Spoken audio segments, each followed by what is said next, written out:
अस्सलाम वालेकुम स्टूडेंट्स, उम्मीद आप सब खैरियत से होंगे। इस वीडियो के अंदर मैं आपको बताऊंगा कि लॉ गेट की तैयारी किस तरह से करें, उसके पेपर का क्या पैटर्न है और उसका जो सिलेबस है वो आप कहां से उसका डाउनलोड कर सकते हैं, उसका सिलेबस क्या है।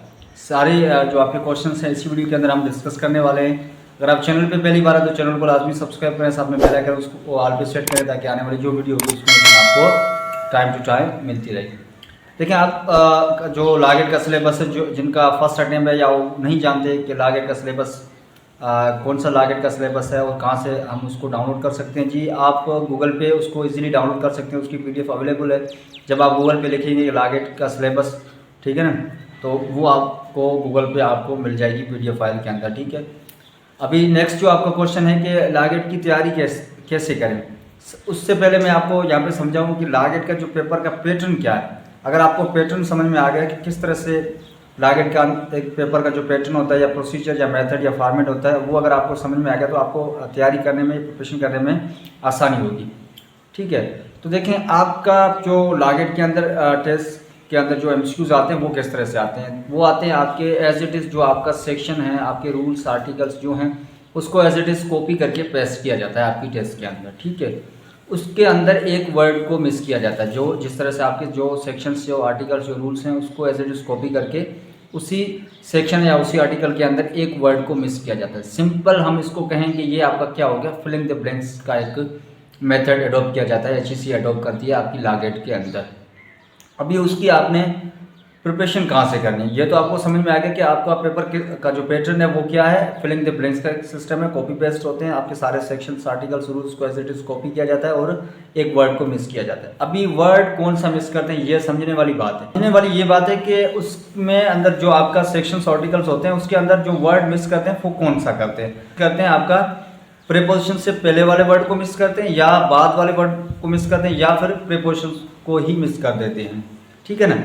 अभी जितने भी आपके एक सेक्शंस के अंदर, एक रूल के अंदर या एक आर्टिकल के अंदर जितने भी आपके प्रीपोजिशंस हैं, 10 हैं, 20 हैं, 50 हैं, जो भी आपके प्रीपोजिशंस हैं, तो उसके पहले वाले वर्ड को मिस करके आपसे एमसीक्यूज बना के पूछा जाता है या उसके बाद वाले वर्ड को मिस करके एमसीक्यूज बना के पूछा जाता है या फिर उस प्रीपोजिशन खुद को मिस करके आपसे एमसीक्यूज बना के आपसे पूछा जाता है।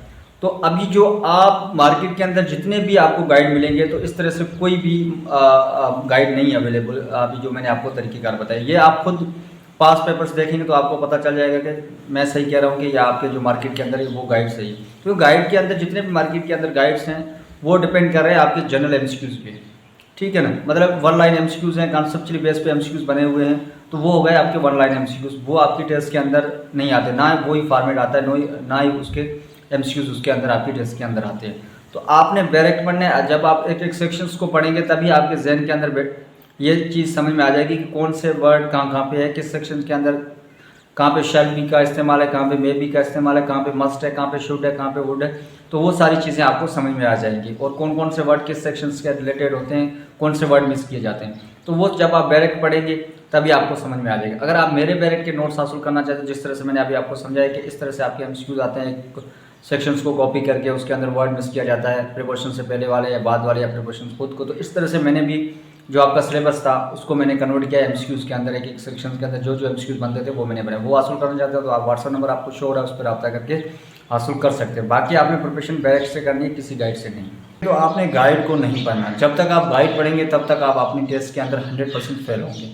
तो इसीलिए मैं कहता हूँ कि आपने डायरेक्ट पढ़ने, कोई भी आपको डायरेक्ट का ही कहेगा, किसी भी गाइड को आपको रिकमेंड नहीं करेगा, क्योंकि डायरेक्ट से ही आपकी टेस्ट होती है। जो मैंने अभी आपको फॉर्मेट या पैटर्न या मेथड बताया तो उसी को फॉलो किया जाता है एचईसी के लॉ गेट के अंदर, एचईसी फॉलो करती है। तो जब तक आपको ये समझ में आ जाए कि कौन सा पैटर्न इस्तेमाल करते हैं, वो तो चीज़ आपको समझ में आ गई कि कौन सा पैटर्न इस्तेमाल किया जाता है, वो आपको चीज़ समझ में आ गई।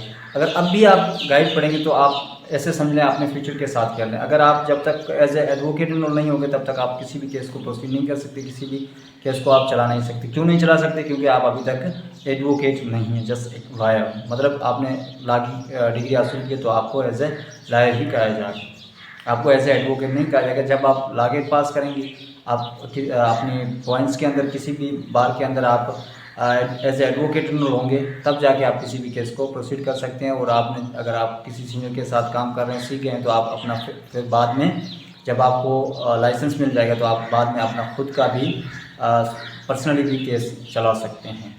आई होप कि आपको वीडियो पसंद आई हो। अगर वीडियो पसंद आए तो वीडियो को लाइक और चैनल को लाजमी सब्सक्राइब करें। मिलते हैं नेक्स्ट वीडियो में, तब तक के लिए अल्लाह हाफ़िज़।